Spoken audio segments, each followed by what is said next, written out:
Hi, and welcome to another episode of About the Authors TV Britain Edition. I'm your host, Jake Brown.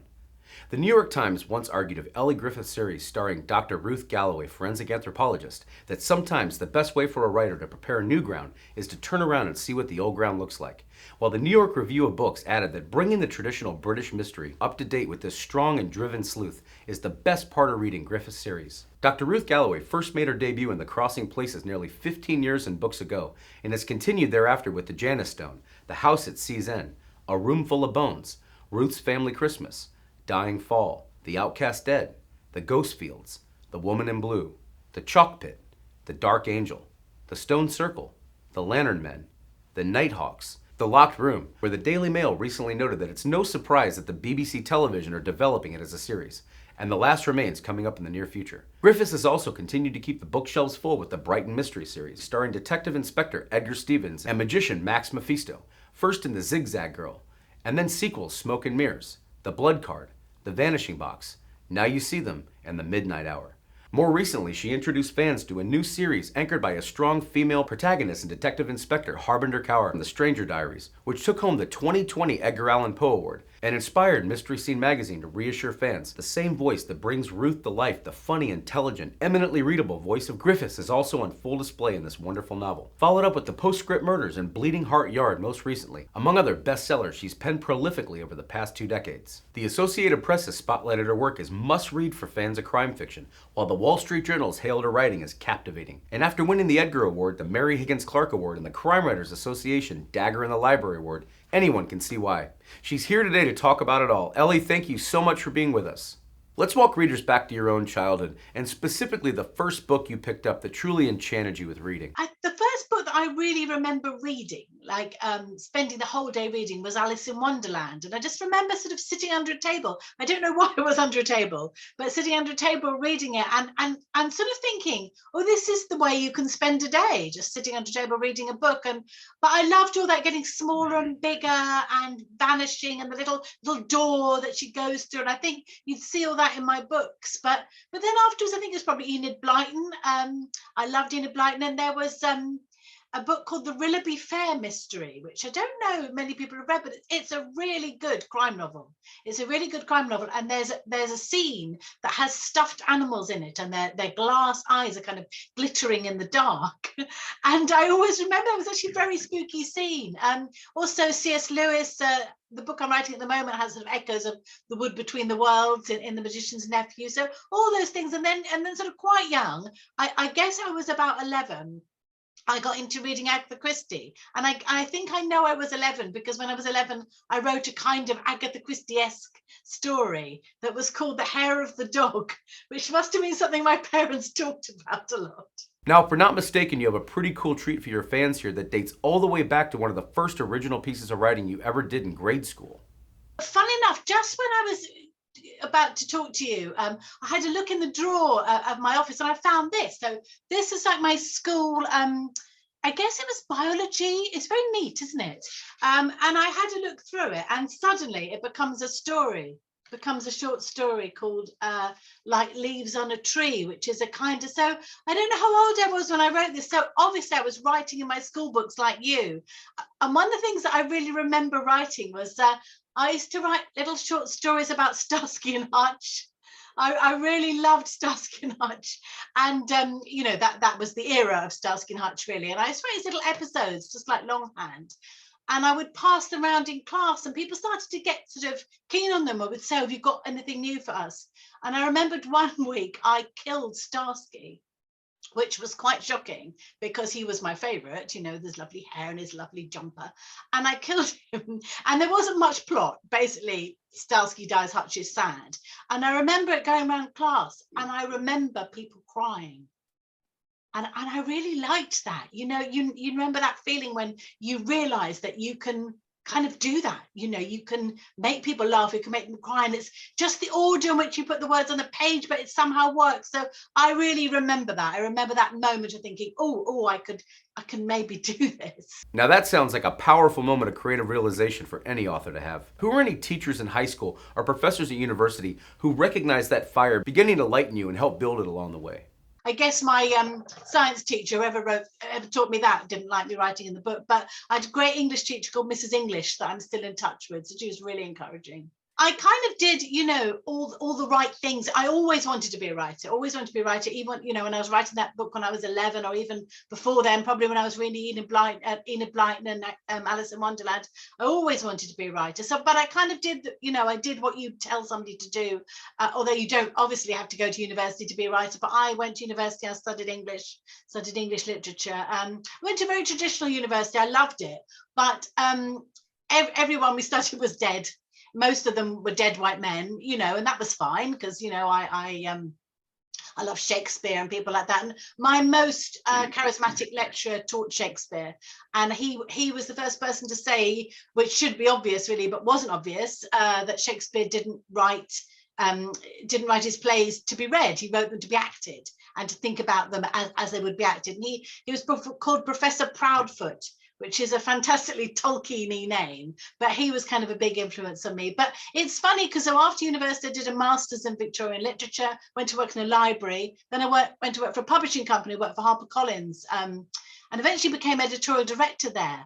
But I think that all that time, that put me off writing, studying English, in that academic way, though I enjoyed it. And then even working publishing, where it's a very commercial world, as you know, publishers publish books to make money, that's why they do it, isn't it? So it wasn't until I was on maternity leave. So I've got twins who are 24.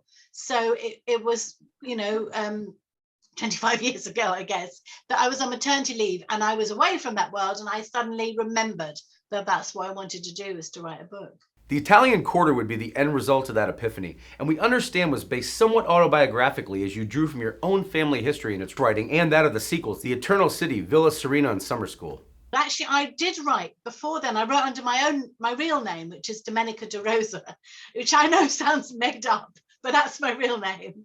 And I wrote, it was called The Italian Quarter, and it's kind of about my dad who came to England from Italy as an immigrant and then was a prisoner of war. And so I wrote 4 books kind of about Italy and families, relationships, all under my real name. And yeah, it was amazing to see it when it existed as a book. And as you say, seeing your own name on a book is something very special. I mean, even now, I look for Elly Griffiths, and I go into a bookshop and I look on and the paper reviews and things like that, but it's not quite the same really. So so The Italian Quarter was about my dad and his family coming to England as immigrants.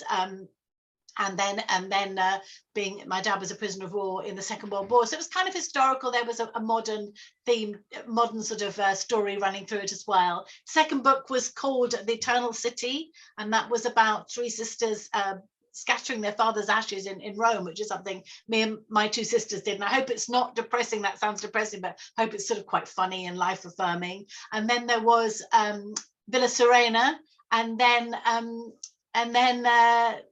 what was the last one called? Summer School, which is about a creative writing. Actually, I teach creative writing. We talk about Sophie Hannah. I teach creative writing with Sophie Hannah, so I do teach that now. Looking back now, how do you feel working on the business side of book writing all the way up to the impressive position of editorial director at HarperCollins UK, we'd add, helped give you more of a rounded perspective on, say, attacking a manuscript's writing and any other useful skill sets you acquired during those years? I suppose working in publishing did help me in some ways, but I think in other ways, nothing can help you really, can it? When you start writing, you're all sort of writing from that sort of blank page, and I didn't really feel that I had an advantage, though obviously perhaps it was a bit of an advantage working in publishing. Let's talk about the now historic within your catalog, The Crossing Places, the novel where you first introduced readers to forensic anthropologist Dr. Ruth Galloway, and what the New York Times raved was an atmospheric mystery set in the desolate salt marshes of England's Norfolk coast, where much of the book series that's notable would go on to be based. Please reach with readers, if you would, back into the moment when Ruth first revealed herself to you, and where archaeology first felt like the right profession to have her investigate cases through. My mum was an artist and one of my sisters is an artist, so I always thought that I'm not very good at art, but I do sketch all the time and draw things, and it was quite a visual experience. I was on this sort of marshland, you can imagine it, this sort of flat marshland and a big sky and beautiful but quite bleak. And then I did sort of see Ruth walking towards me, and I did I did kind of know her, I knew where she'd been to school, where she'd been to college, who her friends were, what her favourite biscuit was.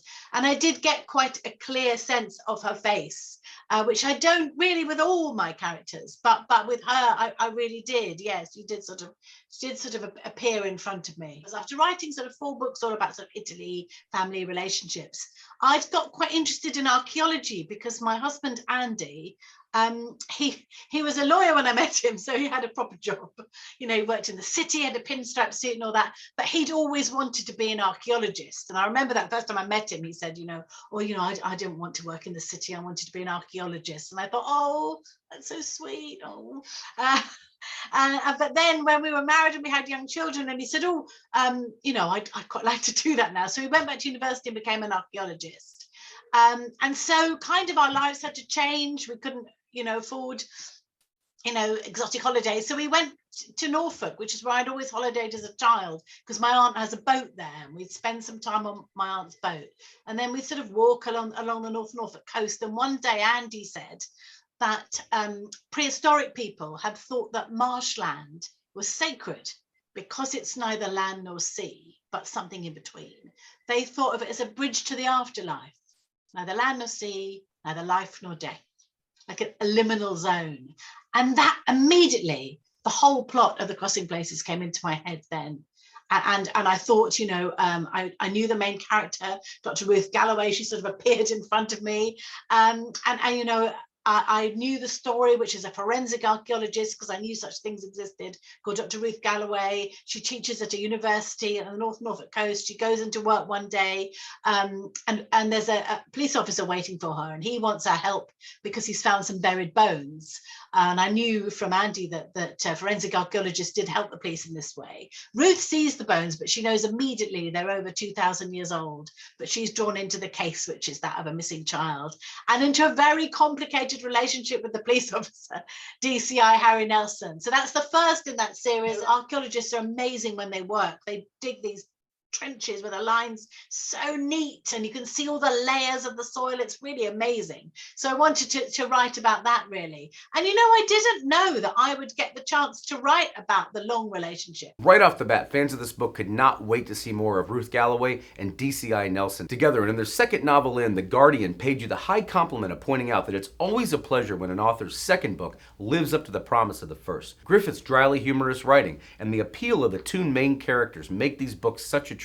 Please talk a bit for fans, if you would, about the dynamics of writing Galloway and Nelson's complicated, to say the least, partnership, and the roots to the wonderful murder mystery to solve that you first dug up with the Janus Stone. I knew that she would have a relationship with DCI Nelson, and I knew they'd sort of be opposites in some ways, but similar in others. And I thought about the fact that, an archaeologist, maybe somebody who's very academic and lives in that world, would then be drawn into a investigation with a police officer who came across the investigation in a different way, but also in a similar way, reading the landscape, looking at the bones, seeing the story they had to tell. So I thought that there was, a story to tell there about how they came to the investigation differently, but also similarly, and work in a very, very precise manner. And I didn't know that I would get the chance to write about the long relationship. I think I just had a 1-book deal for the Crossing Places, so it has in some ways been a real privilege to get to write about all the complications of their. So I'm writing book 15 now, and it's really complicated. I wanted to write about this a forensic archaeologist, and Andy is an archaeologist, but not a forensic one. So he introduced me to a woman called Lucy Sibben, who is quite well known in the UK as a forensic archaeologist. And she was actually digging up a house in Brighton. I live in Brighton, actually, quite near Ruth Ware. We're good friends. And she was actually digging up the garden of a guy who had been convicted of a series of murders. And she was actually looking, for victims, which is, such an awful thing to have to do. So I talked to her and to another archaeologist called Lindsay Harvey, who's a bones expert. So I sort of took their expertise, and yes, in the Janus Stone, they're digging in the garden of what had been a children's home, but before then had been a Roman villa. And I'd learned that sometimes you find children's bodies buried under doorways, which are sort of offerings to Janus, the god of doorways and of beginnings and endings. So hence the title, the Janus Stone. And in the house at Sea's End, the bodies are from the Second World War. So I wanted to kind of bring it up to date, as I've done prehistory and then I've done Roman. Setting is such an important character in your novels, and as The Independent points out in their review of the house at Sea's End, Elly Griffiths has already shown that an acute sense of place is a determining factor in her crime fiction. In her newest book, she conjures the bleak North Norfolk coast, using its coastal erosion as a metaphor for the decay of human sympathy. What first fascinated you so with this backdrop to make it essentially a co-star in this and other books that follow in the series? The house at Sea's End is set in a made-up place called Sea's End, but it's actually based on a place called Haysborough in Norfolk, which is kind of being slowly eroded by the sea, and all the houses are falling into sea. It's very sad, really, but it has unearthed amazing things. And in fact, the oldest human footprints outside Africa were found in Haysborough in Norfolk. But Lindsay has told me, and Lucy have told me some really interesting little things, about archaeology. And one of the things that I think it was Lindsay who told me this, that I've never forgotten, was that if you have nettles in your garden, or nettles, there could be a body there, because you can't get nettles unless there's some sort of human interaction. So I guess somebody could just have had a wee there, but there could be a body, and that's something that archaeologists look for. A big clump of nettles could be a body. And I mean, that's so interesting, isn't it? It makes you look at things in an entirely different way. Whether we're talking about A Room Full of Bones or other books in the series, CrimeFictionLover.com has highlighted in their coverage the important detail you feature book in and out for readers, where characterization also gains top marks here, with a full cast outlined on the back of each book, featuring the recurring characters' likes and dislikes. Ruth loves Bruce Springsteen and dislikes shopping, and surprising facts like Cathbad can play the accordion, among other things. The attention to detail helps make each mystery feel like a visit with old friends. Who are a few that you've most enjoyed recurring reunions with, book in and out? It's been one of the real thrills and real privileges of writing a long series, is that characters that just in the first book, in Crossing Places, are just sort of walk-on characters, now become big characters. And I think for me, the one that I've enjoyed the most, and perhaps has been the biggest surprise, is Cathbad. So there's a druid character, that appears in the Crossing Places, and he's maybe a little bit sinister in the Crossing Places, and he's a suspect. So it's a bit of a spoiler to say that he's still in the books, but I don't think he changes, but I think everyone's attitude towards him changes. So by Dying Fall, he's Ruth's good friend, and he and Ruth go up to Blackpool, which is where Nelson's from, and they're investigating the case of somebody who thinks, Ruth's old university friend, who thinks that he's found King Arthur. And then has been murdered. So Ruth is investigating that, and Cathbad goes with her, and he's kind of, he's like a familiar. He's a good friend. I like writing about men and women who have a friendship. There's nothing more to it than that. And he's the godfather of her child, because she is a child by this time. So Cathbad has been a character that I've really enjoyed writing about. And in The House at Sea's End, which I have to say is one of my favourites too, there is a scene where Cathbad and Judy, the sort of no-nonsense police officer, get together, and I hadn't planned that at all, until they are together in this house in a snowstorm, and I thought, oh, what are they doing? And that's what they're doing. As this series, already a smash success in Britain, by this point started to spread like wildfire in popularity up bestseller charts around the world, Publishers Weekly would be an instant fan stateside, predicting for fans within the pages of A Dying Fall that old bones and Anglo-Saxon culture combined with a fresh murder and contemporary hate groups in Griffiths' intricately plotted Fifth Ruth Galloway mystery. For you, does it feel every time you dig newly into the dirt, so to speak, to mine for new case ideas? Then in an important way, you're helping tell their story too as a character. Funny enough, I'm rereading Dying Fall now. There it is, because in book 15, there's something that happens in that echoes. So I just kind of check what happened. I might have been Kathy Reichs who said once that forensics is the voice of the dead, and whichever line of it is making the dead speak, isn't it? I love the thought of Ruth being crusader for lost voices. I think she'd love that too. Titles are such an important part of tying together a story like the one you did in The Outcast Dead, where the Sun noted that if forensics, history, detectives, romance, and some psychologically impaired individuals are your bag, this novel delivers them all. The twist at the end will have you in a spin. Did you have the title for this one before you got to that all-important twist in the end? I'm so glad you mentioned The Outcast Dead, because that's my favourite title. Sometimes you have the title, don't you, right there, or like you were saying, you get really lucky with it. And other times, like with Dying Fall, I couldn't think, well, I wanted to call it The Tomb of the Raven King. The publisher said it was too historical and fantasy. So I fell back on a Shakespeare quote, probably my old Shakespeare professor speaking in my ear. But with The Outcast Dead, I'd always wanted to use it because I knew that there is an actual ceremony. And actually, it's in London. It's in London at the moment. They're doing this massive rail project, Crossrail project, sort of making new railway lines. And of course, in the course of this project, they have found so many bodies, so many old plague pits and old graveyards buried deep beneath London. I think it's thousands and thousands of skeletons they found. And every year they have a ceremony, which is a ceremony for the outcast dead. And it's a religious, but religious in the broadest sense, it's not denominational, for these people. We don't know their names, and they could have been people who were outcasts, maybe prostitutes, maybe suicides, maybe people outside, the bounds of polite society at the time, and buried without a gravestone. And this ceremony is to remember them. And that really struck a chord with me. So I knew as soon as I was going to write about an archaeologist that one of the books was going to be The Outcast Dead. And in The Outcast Dead, which I think is book 6 or 7, book 6, I think, in the Ruth series, I moved the ceremony to Norwich.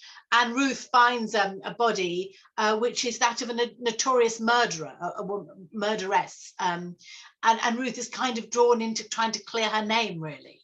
I did have quite a lot of fun writing about this Victorian murderess called Mother Hook. And then I think the book afterwards is The Ghost Fields. And again, the title was just there. With your critical chorus of fans growing with every book, the Sunday Times was enchanted right off with the almost gothic plot involving family feuds in a crumbling stately home, which they'd argue makes this one of the most vivid novels yet in a delightful series. Please take fans back into the actual Ghost Fields as you were researching this book in Norfolk.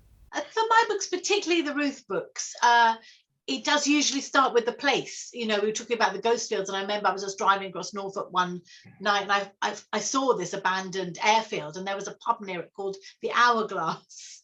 And I just thought, imagine, you might be going to your death, and then the local pub is actually called the Hourglass. Think of the sands of time running out. In Norfolk during the Second World War, there were lots of airfields. I think because, as I said earlier, it's really flat, it's really flat. And they had all these airfields. A lot of American troops were based there.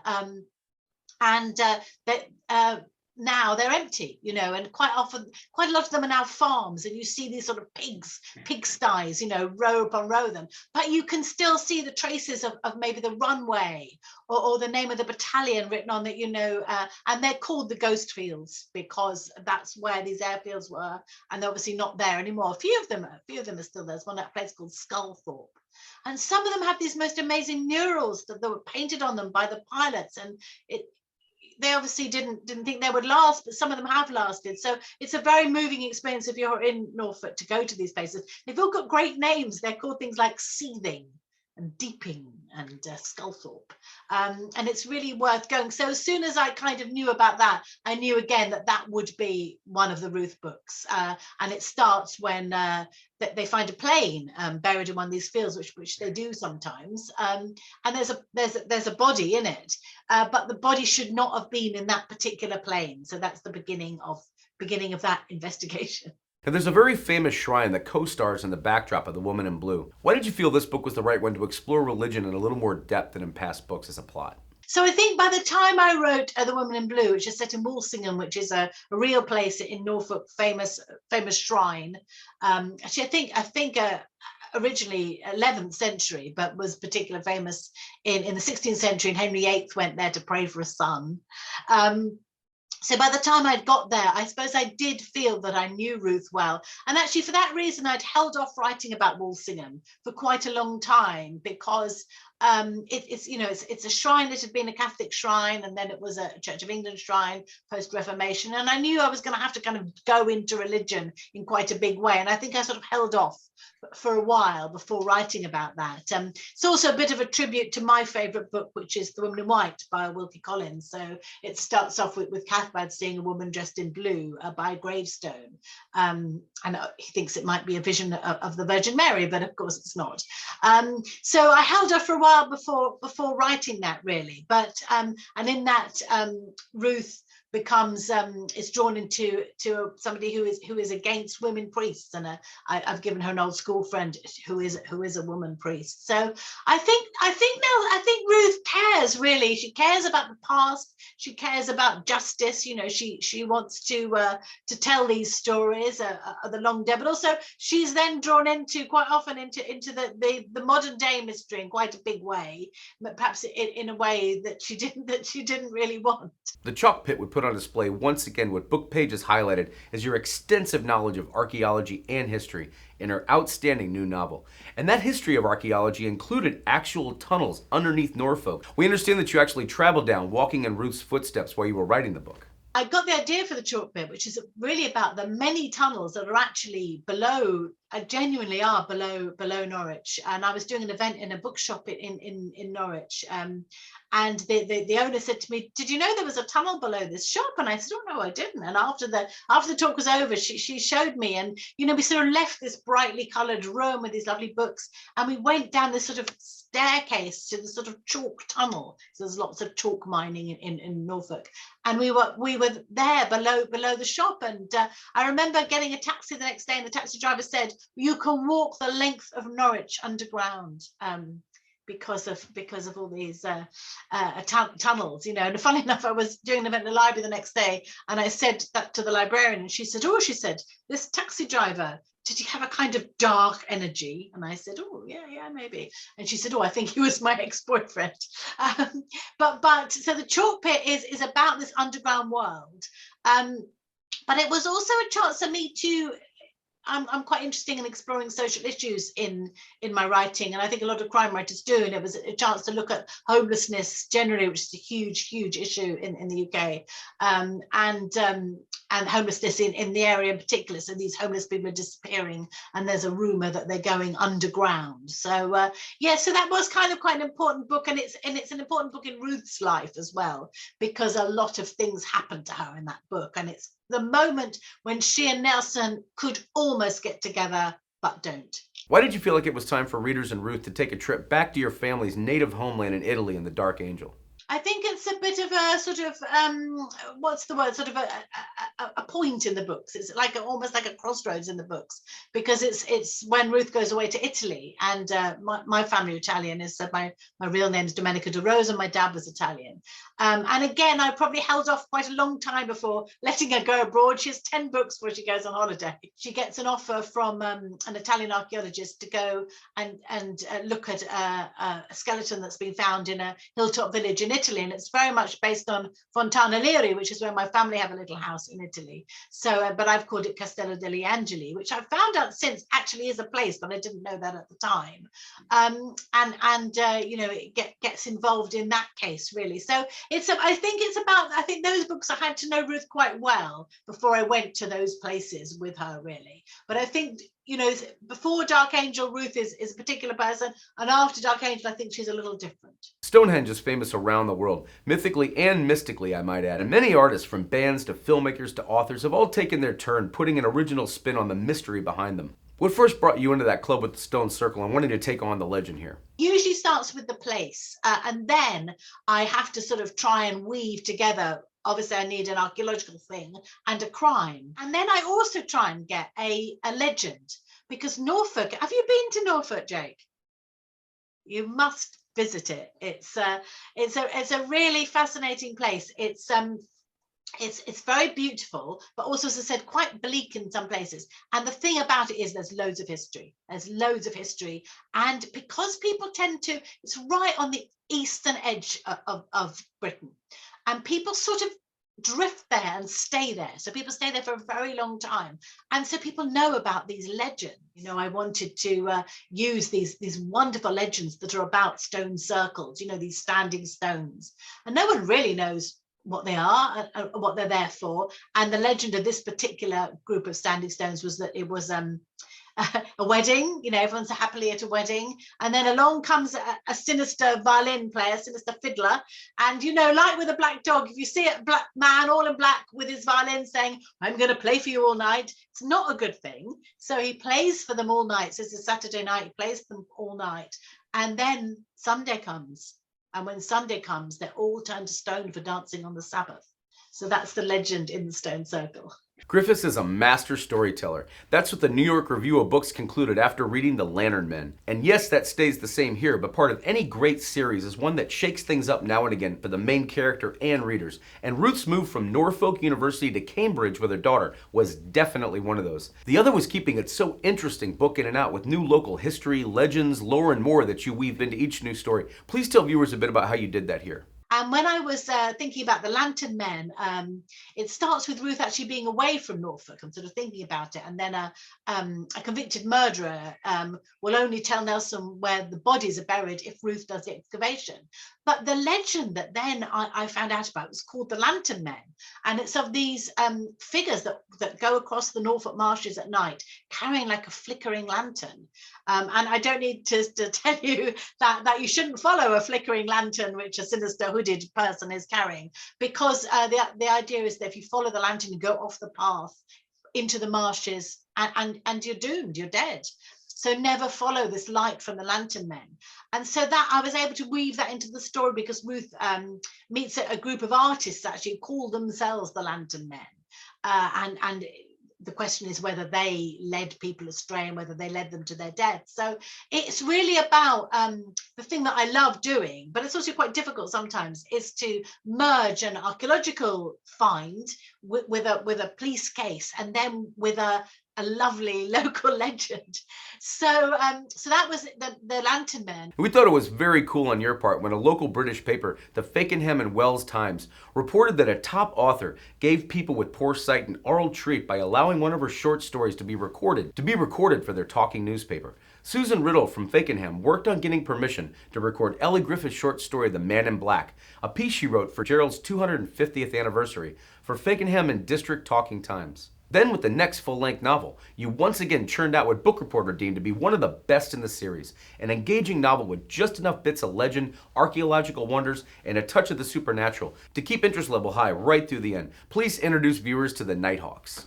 The Nighthawks, and Nighthawks is a name given to metal detectorists sometimes. It's a sort of disparaging name, really, but in my book, the metal detectorists call themselves the Nighthawks. There's the legend of Black Shuck, which is a legend which I think you have in lots of countries, lots of parts of Britain, certainly, which is of a black dog. And again, if you see a giant spectral hound with red eyes like fires of hell, it's not a good thing to see it. And if you see Black Shuck in Norfolk, it means you're about to die. So that's the legend that ends up in the Nighthawks. You cleverly chose to have art imitate life with the locked room. When did you cleverly decide to have Ruth solve a case in real time during the COVID lockdown? I've just published in the UK, and it's out in the US in June 2022, the 14th book in the series, which is called The Locked Room. It's set in lockdown, in Britain in 2020. And it's true that Ruth could go anywhere in the world, really, and archaeologists do, roam everywhere in the world. Andy always says that when he did his degree in archaeology, he could have gone to the British Virgin Islands to do a dig, but in the end, he got one in Kent, which is really nice, but it's not quite the same. So she could have gone anywhere, but then suddenly, COVID came, didn't it? And none of us could go anywhere. And I did think long and hard about whether to set a book during lockdown. And I think all will be so interesting, because I'm sure a lot of the writers that you interview are having these sort of conversations with themselves and with other writers. And I don't think there's any right or wrong answer, but the previous book, The Nighthawks, had ended in December 2019. So I because I'm writing a book a year, I sort of had to make the decision very quickly about what I was going to do with 2020, unless I wanted to set everything in those last weeks of 2019. And I thought, do people want to read about COVID and lockdown? Do I want to write it? But in the end, I did think, because I'd written, a book about Ruth every year for 14 years, I sort of felt that it'd be wrong to miss out 2020 and lockdown and COVID. And I remember reading that not many contemporary writers wrote about the Spanish flu of 1918. And there are not many contemporary fictional accounts of it. And I thought, it would be a shame not to have, a crime novel that features it. So the book starts in 2020 when Nelson is busy just dismissing ideas of COVID, but Cathbad is putting a ring of protection around his house because he knows what's coming. And then suddenly, lockdown happens in the UK. It happened on 23rd of March 2020. And Ruth and her daughter Kate are sort of locked into their house. And I have to say, I sort of, in one way, felt that it'd be wrong not to write about it. Another way, what a opportunity for a writer, really, because crime writers often talk about locked room mysteries. That those so-called mysteries where there's a murder and it's in a locked room, locked from the inside, and how could it have happened? It was almost like the whole country was in a locked room mystery. So I wanted to write about Nelson is investigating a series of deaths, and he has to do this during lockdown, but also the fact that people. A lot of people were locked down, and particularly women, with people that it wasn't safe for them to be with, and I wanted to do that as well. But your point about falling back in love with the writing or with the characters is really pertinent to this book, because I think having decided to write about lockdown, it put a lot of things in perspective for me, almost like I think lockdown did for a lot of us anyhow. I was very lucky. I'm not a teacher. I'm not on the front line. I'm not a doctor or a nurse. I'm not a retail worker. I was able to write during lockdown. And in my little writing shed where I'm talking to you now. But it was time, wasn't it? And time put a lot of things in perspective for us. So I think that writing The Locked Room, excuse me, did put me back in love with Ruth as a character, and also gave me some perspective on her relationship with Nelson. It's interesting there that you mentioned reconnecting with Ruth, because while viewers might think you spend all of your time together, in fact, you have two other sets of colorful character creations that keep you quite busy with two other hit series. One starring a strong female protagonist with quite a name, Detective Sergeant Harbinder Kaur, who Mystery Science Magazine made the point of reassuring fans that with the same voice that brings Ruth to life, the funny, intelligent, eminently readable voice of Griffiths is also on full display in this wonderful novel. And of course, we're talking about The Stranger Diaries, which became a smash success right out of the gate, earning the Times Crime Book of the Year award, and then being followed up with The Postscript Murders and the upcoming Bleeding Heart Yard. Please introduce viewers who haven't met her yet to Harbinder Kaur when she first made your creative acquaintance. I'd always wanted to write a kind of standalone sort of Victorian Gothic story. Didn't want to write a historical novel, so I finally got the idea in The Stranger Diaries of setting a story in a modern day school that had once been owned by a Victorian short story writer. And in comes the detective Harbinder Kaur. She's 35. She's from a British Indian family. She's Sikh. She's gay. She lives at home with her parents, still at the age of 34. Gets on with her parents, but isn't totally out to them. And she's a very acerbic character. The first thing she says is, let's just assume I'm in charge. And I wasn't sure I really enjoyed writing her. Possibly I was getting out my inner acerbicness out in this character. But I wasn't sure whether other people would like her, but people really liked her after the Stranger Diaries. So the next book, The Postscript Murders, when there's a woman found dead in a seaside flat, and it turns out that she's a so-called murder consultant, who comes to solve it but Harbinder. So the Bleeding Heart Yard will be the third book that has her in it. In this book, she's been promoted and has moved to London, so it's set in London, and it's a real place, Bleeding Heart Yard in London, so visit it if you go to London. You set your other hit series, The Brighton Mysteries, in the 1950s world of theater and entertainment, first in The Zigzag Girl, where you continued your gift of bringing history and mystery to life together on the page. So vividly, the Daily Mail noted that post-war Brighton and its theater royal are beautifully captured in all their seedy glory, subtle and charming. Please introduce viewers to Detective Inspector Edgar Stevens and magician Max Mephisto, a truly odd couple who nonetheless become the perfect crime-solving duo over the course of the first book that we meet them in. It was a lovely break, I have to say, because the Zigzag Girl starts in 1950.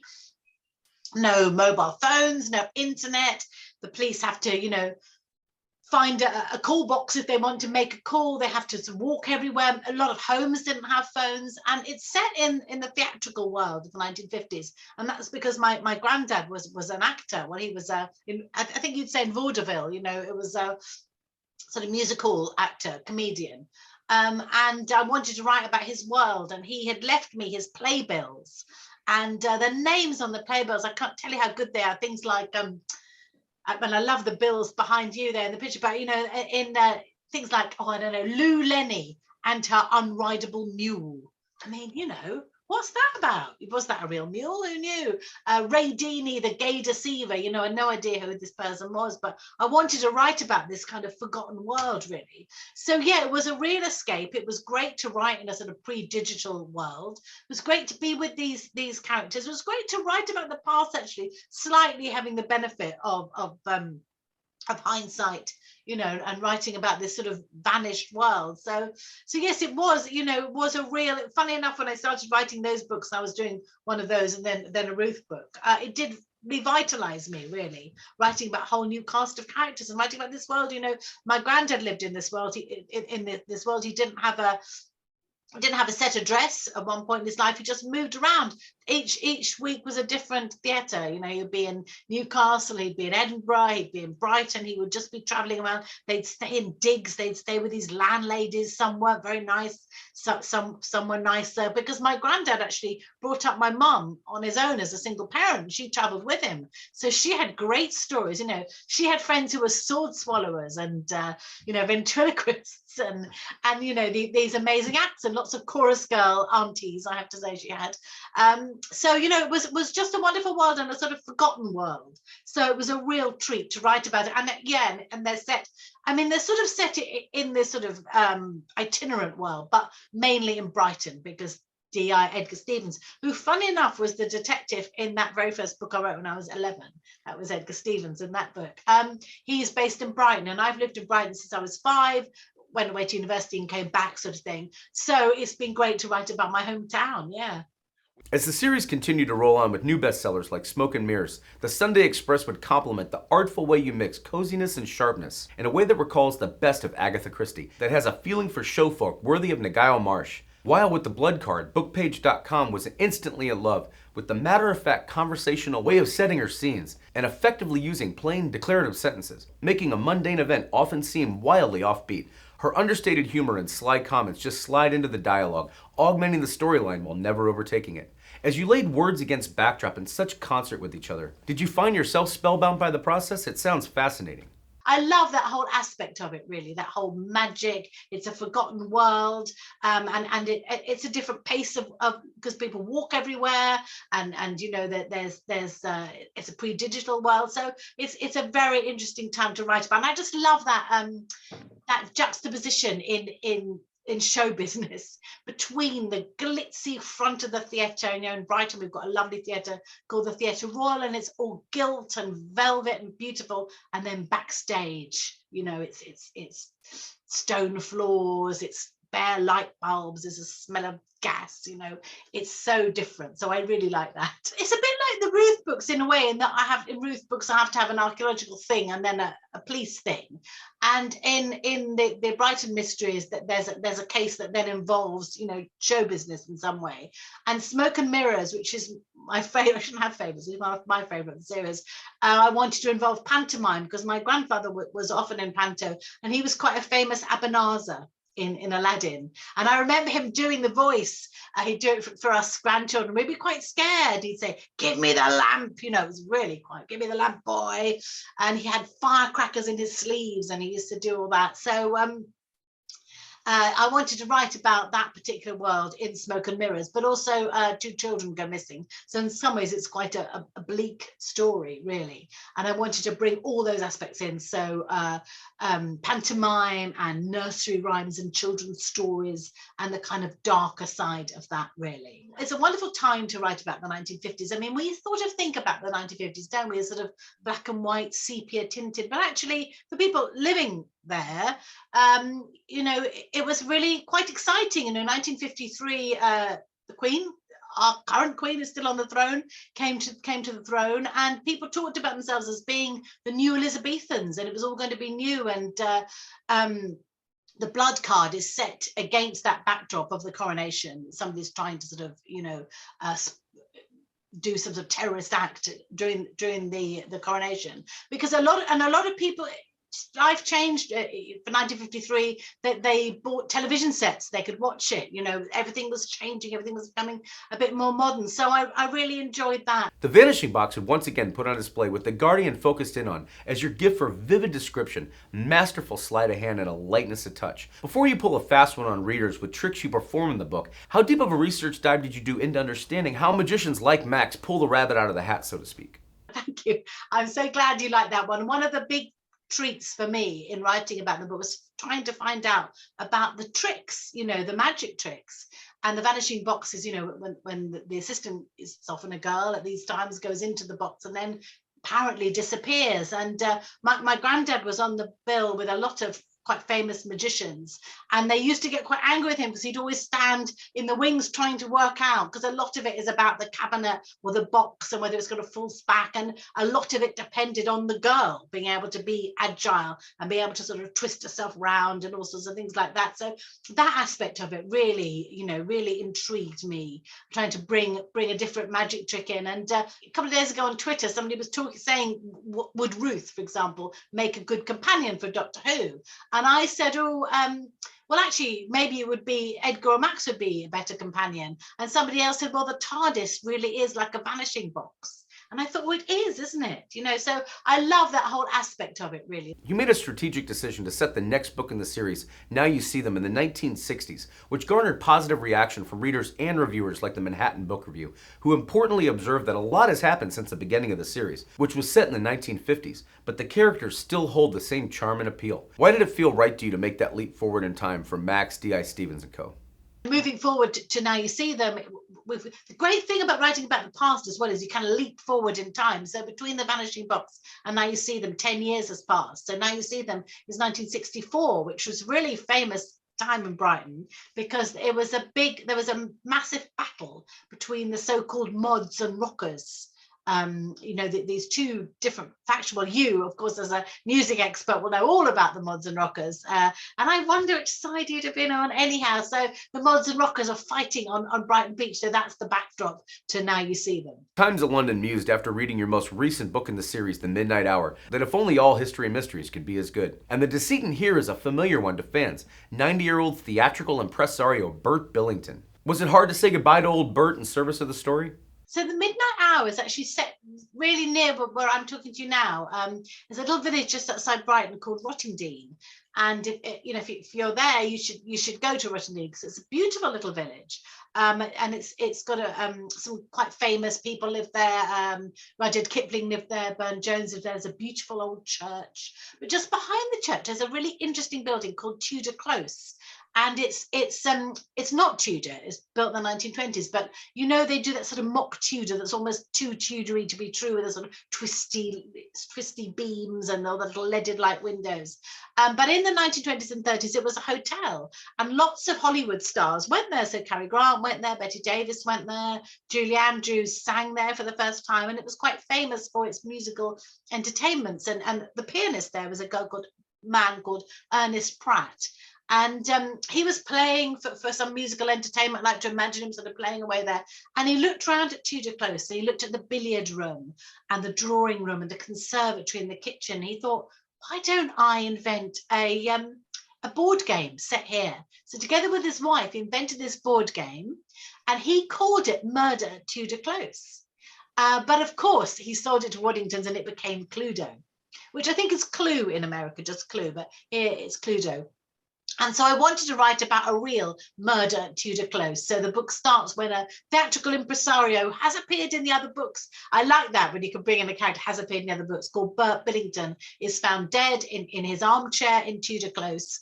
And when it's found out that he's been poisoned, suspicion falls on his wife, who's called Verity Malone, and she was an ex-musical star. But Verity has been reading these wonderful new American feminist books, and she's been reading The Feminine Mystique by Betty Friedan, and she will only talk to women officers. So hence this case in forefront is Meg Connolly, who's a character that's sort of come through the books, who's a woman officer, and she gets to investigate the case. So yeah, so that's The Midnight Hour. It was a lot of fun to write, I have to say. And as I was actually only yesterday walking past Tudor Close and thinking, oh, and it's very private. It's got all these signs saying strictly private, but you know, there's nothing to stop me writing about it.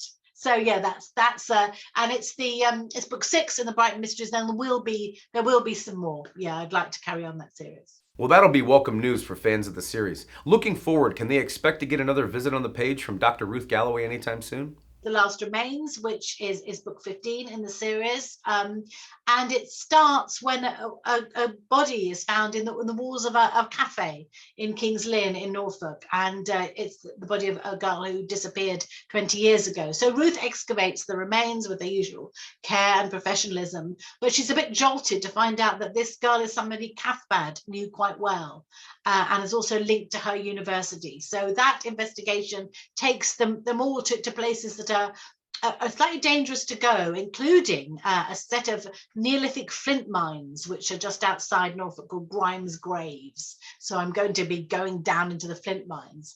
After this book, there will be a bit of a pause for Ruth. It's not the end, but there will be a little bit of a break for Ruth. But there'll be some other books. There's the third book involving Harbinder Kaur is out, will be out next. It's called Bleeding Heart Yard, and I think that will be out next year in the US. So there'll be more of those as well.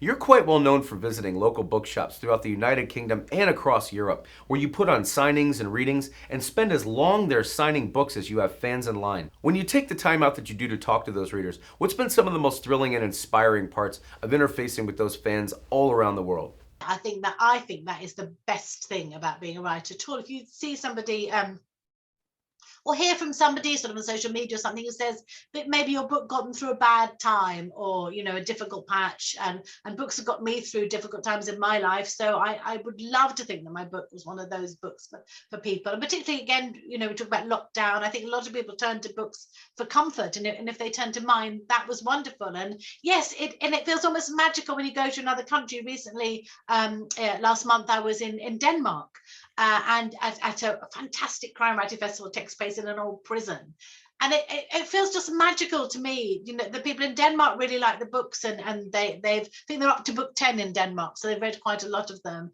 and it feels wonderful. And yes, you're so right about the art of translation. It's wonderful if you get to meet your translator. I met my Finnish translator a couple of years ago, and she's actually an archaeologist, so you can be sure she got all the archaeology right. But again, some of these countries, they do make you feel, they make me feel very inadequate, because Scandinavian countries, and you do all the interviews in English, people are so fluent, and British people, I'm afraid, me included, are very bad linguists. So I always end up feeling quite bad about it. The Italian, I know it's just the Italian translation is the only one I've been able to read, and it feels like a wonderful translation. The book's just coming out in Spain, and there's some beautiful Spanish editions. My son speaks Spanish, so he's able to tell me what you know, what the marketing says about them. But it's just a thrill. It's such a thrill to see your book in different languages, and to think that out there might be somebody who's moved by it. It helps them through a difficult time, like, you know, sometime in hospital, something like that, or it inspires them to write. You know, all those things. Isn't it wonderful? In writing their first book, what words have you shared throughout the years that you might also hear with viewers? I would really say just to start writing, which I know sounds very obvious, but actually it's not obvious. So don't wait until you have a fantastic idea. Don't wait until you have the whole plot. Just get your notebook, get your school textbook out, and start, you know, when you've finished it, kids, and just start writing. Just see where that takes you. The best way to learn about writing is by writing. So, you know, just start to write, and don't worry if at school you're not top at English, if you're not top at anything. Most writers aren't. Most writers have done lots of other things. So just start writing. It's that voice, really, and you know, you've got a voice and you've got a story. So just start writing it, and if you can get to the end as well, even if it's a short story, if you can get to the end, that's gonna teach you a lot. So really, I think it was Picasso said, "The muse catches you working." So if you start writing, then inspiration will come, I promise. Elly, we've had so much fun talking today. Thank you for taking out time to be on About the Authors TV. I've really enjoyed it. Thank you so much for giving me the time. It's been amazing.